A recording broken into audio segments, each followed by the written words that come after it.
नमस्कार दोस्तों, हमारे YouTube चैनल अनंत कथा में आपका स्वागत है। मैं आज सुनाने जा रही हूँ सुभद्रा कुमारी चौहान की लिखी कहानी दुनिया। मिसेज चोपड़ा की बड़ी बड़ी आंखें सजल हो गईं। उन्होंने रुधे हुए गले से कहा, रामेश्वर बाबू, दुनिया इतनी अकृतज्ञ है, मुझे न मालूम था। इसके आगे वह कुछ न बोल सकी। मैंने सांत्वना के स्वर में कहा, खैर आप इन बातों पर अब कुछ ध्यान न दें। एक सच्चे हितैषी के नाते मैंने आपके केवल सचेत कर दिया है। मैं आपके ही सामने अधिक क्या कहूँ, परंतु कभी कभी क्रोध आ जाता है और रोके नहीं रुकता। अभी निमंत्रण की लिस्ट में उन लोगों का नाम भी देखकर मैं अपने क्रोध को संवरण न कर सका और इतनी बातें आपके सामने कह दी। किंतु फिर भी मैं आपसे अंतिम निवेदन यही करूँगा कि जिन्हें आप अपना हितैषी समझती हैं वह आपकी भूल है। वही लोग जो आपके सामने बहुत घुल मिलकर सज्जनता का स्वरूप रखकर आपसे बातें करते हैं, बाहर न जाने कितनी बुरी बातें वे बकते हैं। आप निमंत्रण तो जा चुके हैं, फिर भी आप जो कुछ कहें मैं उलट फेर करने को तैयार हूँ। मिसेज चोपड़ा ने कहा। उनकी आवाज़ भारी, चेहरा विवर्ण और आंखें लाल थी। मैंने कहा, अब तो उलट फेर करना ठीक न होगा मिसेज चोपड़ा, परंतु आगे आप ख्याल रखें, इन नर रूपी पशुओं से आप जितनी दूर दूर रहें उतना ही अच्छा है। कहकर मैंने अपने घर के राह ली। जाड़े के दिन थे, रात के 10 बज रहे थे।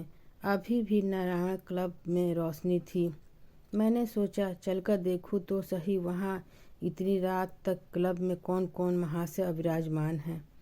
साइकिल दरवाजे पर टिकाकर मैंने अंदर कदम रखा ही था कि मिस्टर शुक्ला दौड़कर मुझसे लिपट गए। आइए आइए राजेश्वर जी, कहिए सब कुशल है ना? आप तो बहुत दिनों के बाद दिखे। मिस्टर रामलाल ने आंखें मारते हुए कहा, अरे भाई, आजकल तो ये बड़े घर के मेहमान हैं। हम लोगों के पास अब आने का समय इनके पास कहाँ, जब उधर से छुट्टी मिले तब ना। प्रेम नारायण ने चुटकी ली। भाई, किस्मत इतनी इसी को कहते हैं। हम लोग चक्कर ही लगाते रह गए और हजरत ने वहाँ रंग बांधा कि अब वहाँ किसी दूसरे की पहुँच ही नहीं हो सकती। कहते कहते मेरी पीठ ठोंकी। किसके विषय में कटुतियाँ थीं मैंने सब समझ ली। फिर भी कुछ अनजान बनते हुए बोला, तुम लोगों की बातें मेरी समझ में नहीं आई। पहेली की तरह मत बुझाइयो, साफ साफ कहो न किस बड़े घर की मेहमानदारी मुझे मिली है। सुना है कल मिसेज चोपड़ा के लड़के का जन्मदिन है और बड़ा भारी आयोजन किया जा रहा है। 150 आदमियों को चाय पार्टी के लिए निमंत्रण भी बांटे गए हैं। सच है ना रामेश्वर जी? मिस्टर शुक्ला जी ने पूछा। मैंने कहा, सच भी हो सकता है, झूठ भी। मैंने ठीक नहीं कह सकता। मिसेज चोपड़ा के लड़के का वर्षगांठ और आप लोगों की इन उड़ी बातों का क्या संबंध है? मैं तो आपकी पहेली का अर्थ पूछ रहा था, जो कि अभी आपने मुझे बुझाई है। बनो मत दोस्त, अब भी वहीं से आ रहे हो और कहते हो मुझे मालूम नहीं। हम लोग हिस्सा तो लगाने आते नहीं, फिर सच सच कहने में क्यों संकोच करते हो? कुटिल हंसी के साथ प्रेम नारायण ने मुझे कहा। मेरे बदन में आग सी लग गई। फिर भी मैंने अपने क्रोध को दबाया। मैंने सोचा भला देखूं तो सही यह लोग किस हद तक जाते हैं। क्या आप लोग मिसेज चोपड़ा के विषय में कुछ कहना चाहते हैं? मैंने पूछा। मिस्टर शुक्ला कुछ गंभीर होकर बोले, हाँ भाई रामेश्वर, हम नहीं चाहते कि तुम भी उस भूल भुलैया में भूले भूले फिरो। मिसेज चोपड़ा को कौन नहीं जानता, सारे शहर में तो उसी की चर्चा है भाई। एक नज़र में तो वह लोगों को पागल बना देती है। औरत नहीं जादूगरनी है, पर धिक्कार है मिस्टर चोपड़ा को। क्या उन्हें यह बातें न मालूम होगी? प्रेम नारायण बोला, अरे मालूम क्यों नहीं, औरत की कमाई पर ही तो इतना बड़ा मकान खड़ा कर लिया है। नहीं तो 450 में आजकल क्या होता है। मिसेज चोपड़ा को नहीं देखते, रेशम छोड़कर दूसरी बात ही नहीं कर सकते। देखा नहीं किस ठाठ से निकलती है, कपड़े सादा कीमती पहनती है, घर में 4-6 नौकर चाकर हैं, वह उन्हीं की कमाई है। नहीं तो मिस्टर चोपड़ा के 450 में पूरा न पड़ता भाई साहब। रामलाल ने घृणा भरे स्वर में कहा, भाई मुझे तो उसकी शक्ल से नफरत है।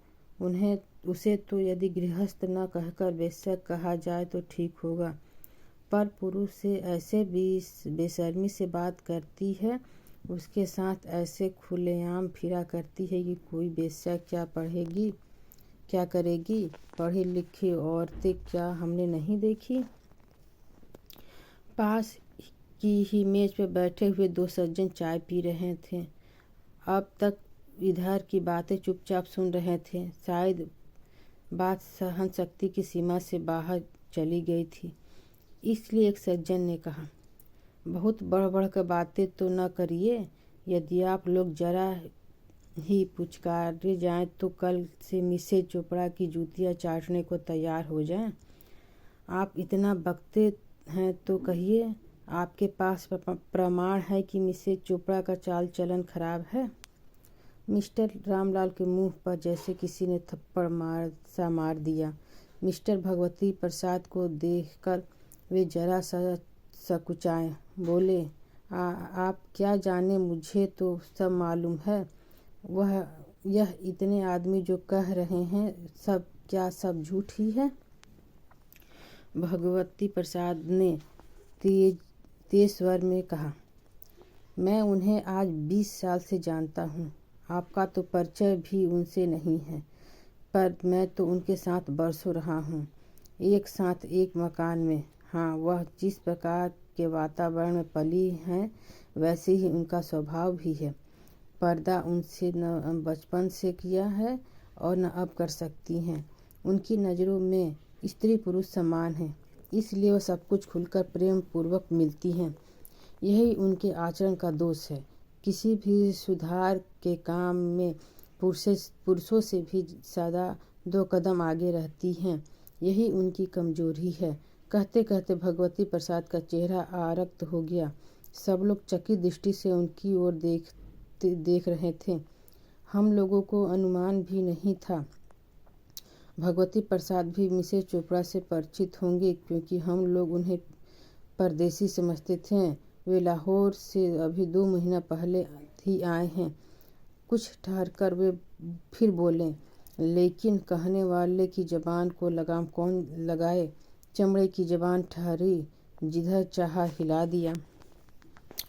सत्येंद्र बीच में ही बात काटते हुए बोले, पर आप क्यों नाहक इन लोगों के मुंह लगते हैं। बकते हैं, बकने दीजिए। सूरज पर धूल फेंक कर कोई उनके प्रकाश को धीमा नहीं कर सकता। धीरे धीरे रामलाल, प्रेम नारायण और मिस्टर शुक्ला खिसक गए। अब वहाँ पर मैं, सत्येंद्र और भगवती प्रसाद ही रह गए। हम लोग भी घर की ओर चले। रास्ते में मुझे संबोधित करके भगवती प्रसाद ने कहा, रामेश्वर जी, तुमने इतना साहस नहीं है कि मुंह पर थप्पड़ लगा देते। वह तो तुम्हें भी लांछन लगा रहे थे। मुझे तो ऐसी बातें कहते तो मैं तो बिना मारे न रहता। मेरे मुंह में कोई बात न निकली। सच बात तो यह थी कि मिसेज चोपड़ा मेरे लिए भी एक पहेली सी थी। आज साल भर से मैं उनके घर रोज आता हूँ, पर सदा प्रसन्न मुद्रा में मेरा स्वागत करती हैं। उनकी वाणी में भी वह मिठास थी। चितवन में वह मोहकता थी कि कभी कभी मैं यह शक करने लगता कि शायद उनका मेरे साथ अनुचित तरह का प्यार है, किंतु दूसरे ही क्षण में होश में आ जाता जब मैं देखता ठीक वैसा ही व्यवहार दूसरों से भी करती हैं। वह इतनी मिलनसार थीं, स्वभाव में इतनी मधुरता थी कि हर एक मिलने वाला ही सोचता हुआ जाता है कि उनके साथ ही ऐसा व्यवहार किया गया है, और साथ ही दुष्ट प्रकृति वाले यह भी सोचते हैं कि वह उन पर आसक्त हैं, इसलिए ऐसा मधुर व्यवहार करती हैं। मिस्टर चोपड़ा लाहौर के रहने वाले बहुत ही उन्नत विचार के सज्जन पुरुष थे। वे कुछ साल पहले यहाँ इंजीनियर बनकर आए थे। बड़े ही नेक, मिलनसार और उदार चरित्र पुरुष थे। स्त्री भी उन्हीं के अनुरूप थी। उन्होंने किसी विद्यालय में कोई डिग्री तो न हासिल की थी, फिर भी उनकी शिक्षा बहुत ऊंची, विचार बहुत परिपक्व और आदर्श महान थे। पति पत्नी दोनों में बहुत प्रेम और विचार में बड़ी समानता थी। यह एक आदर्श जोड़ी थी। मिसेज बीड़ा चोपड़ा अपने माता पिता की अकेली संतान थी। उनके पिता सुधारक सभा के प्रेसिडेंट थे। वह पुराने लकीरों के फकीर न थे। बीड़ा अपने पिता के साथ साथ छुटपन से ही सभा सोसाइटी में जाती थी और अक्सर व्याख्यान भी दिया करती थी। स्त्री पुरुष उनके लिए समान थे। वह पुरुषों से भी उसी प्रकार निसंकोच भाव से मिल सकती थी जैसे स्त्रियों से, लेकिन पिछड़े हुए समाज में बीड़ा का इस प्रकार निसंकोच भाव से पर पुरुषों से मिलना, अकेली सभा में सोसाइटी में चले जाना, किसी दूसरे व्यक्ति के साथ अकेली वापस आना पाप हो गया। पहले तो लोग कुछ अधिक न कह सकते थे, किंतु इधर जब से अछूतोद्धारणी सभा का निर्वाचन हुआ और शहर में इतने महानुभाव के रहते हुए भी अछूतोद्धारणी सभा की अध्यक्षता बीड़ा देवी चुनी गई, तो इस सिलसिले में उन्हें बहुत से व्यक्तियों से मिलना जुलना पड़ा, बहुत जगह आना जाना पड़ा। कई ऐसे व्यक्ति से भी संसर्ग करना पड़ा जिन्हें शायद बीड़ा कभी मिलना भी नहीं चाहती थी, तो उन लोगों को खुलेआम बकने का मौका मिला जिन्हें बीड़ा की चाल ढाल न पसंद थी। उन्हें बीड़ा को दिया हुआ सम्मान फूटी आँख न सुहाता। 1 2 3 4 नहीं, बीड़ा के साथ जिन्होंने भी सहानुभूति प्रदर्शित की, जिस किसी ने उनके साथ घंटे आधे घंटे बात की, वह बीड़ा का प्रेमी हो गया। दूसरे दिन मिसेज चोपड़ा के यहाँ वर्षगांठ का समारोह था। 4 बजे को स्त्री पुरुषों का सम्मिलित भोज था। हम लोग सब पहुँचे, पर मिसेज चोपड़ा न थी। मालूम हुआ वे रात से अस्वस्थ हैं, इसलिए खुद भोज में शामिल न हो सकी। बीच में कई सज्जनों ने उनसे मिलकर सहानुभूति और धन्यवाद देना चाहा, पर मिस्टर चोपड़ा ने यह कहकर टाल दिया कि वे इस समय न मिल सकेंगी। आप लोगों को अपने आने की कृपा के लिए धन्यवाद देता हूँ। सब लोगों के जाने पर मैंने भगवती प्रसाद और सत्येंद्र ने मिसेज चोपड़ा के ड्राइंग रूम में प्रवेश किया। वह बैठी अपने बच्चे को कपड़ा पहना रही थी। मुझे देखते ही आदर प्रदर्शित करते हुए उन्होंने अभिवादन किया। भगवती प्रसाद और सत्येंद्र को उन्होंने कुछ न कहा, पर वे बहुत समीप जाकर बैठ गए। अब मैं समझा इनका संबंध कितना घनिष्ठ है। क्या सचमुच आपकी तबीयत खराब थी? भगवती प्रसाद ने पूछा।